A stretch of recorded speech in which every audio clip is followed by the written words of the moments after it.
get the bag, no chips. I get these chips, no dip. Like we playing poker, she wearing a joker, but she do not give me no lip. Shorty a bad little bitch. Would you like to hear a story for Naberus? One that I told my grandchildren when they were small. Very well. Long ago, in the Oracle days, a golden people lived in spoiled luxury. If a body wore out, why, they would take a new one as easily as plucking a maprico. Such was the mystery of the Coover. So, what became of death and disease? Oh, they were abundant, but not for the Oracle. They were above petty death. Such was their contempt that they decreed a special day on which to make fun of it. On Naberus, the night of memory, the shining people laugh at death. They dressed in costumes that recalled the old days of mortality. Skulls grinned, always guttered with demon lights. For one night, beauty was banished. Rot and monstrosity held sway. Now, on one very special Naberus, 3 pretty Oricans were bored, as Oricans so often were. Naberus no longer holds its magic for me, sighed one. Masks and costumes are for children, grumbled another. Why follow the crowd, mused the third. Are we not the very elite of the elite? Ha-ha! Up, my Kissingtons, my luscious loves. Send for blue coother and hot lights. I have a sport that will mend all. And in the corridor, behind a curtain, a solitary silent girl heard them and said nothing. Then the 3 were very wicked. For what do you think they did? Down into the streets they went, and they caught 3 poor ostriches and bore them back to their gilded halls. One they peeled like a fruit and decked out with glassy splinters, and his naked jaws went chitter-chatter-snap.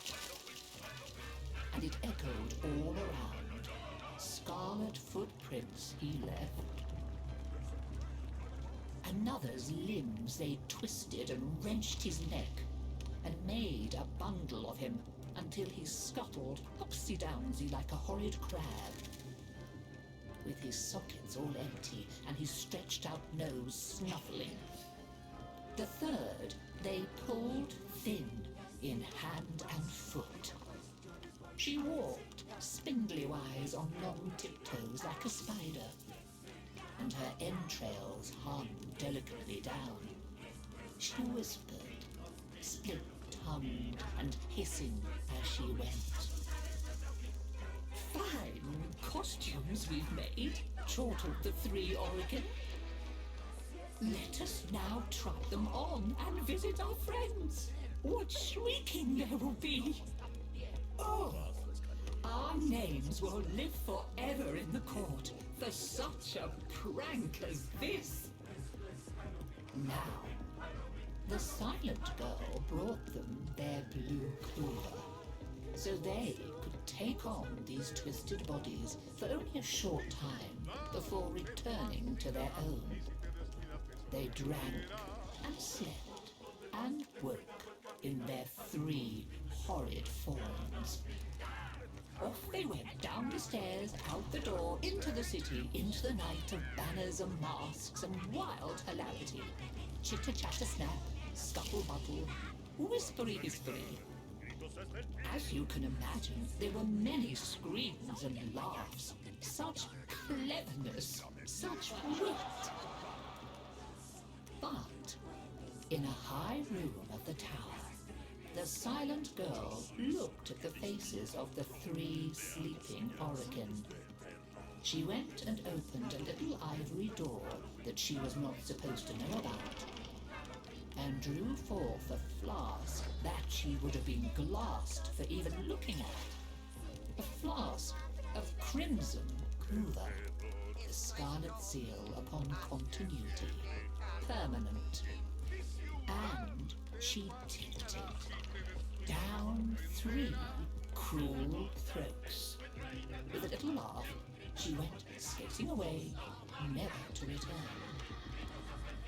There were many screams that Naberus night, but when the sun came up, none screamed so loud as the 3 found that they were trapped in the hideous bodies they themselves had fashioned forever and ever.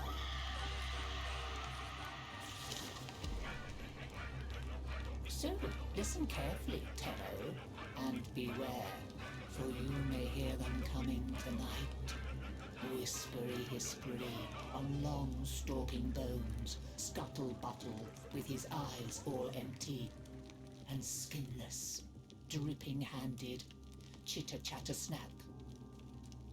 Happy Naberus!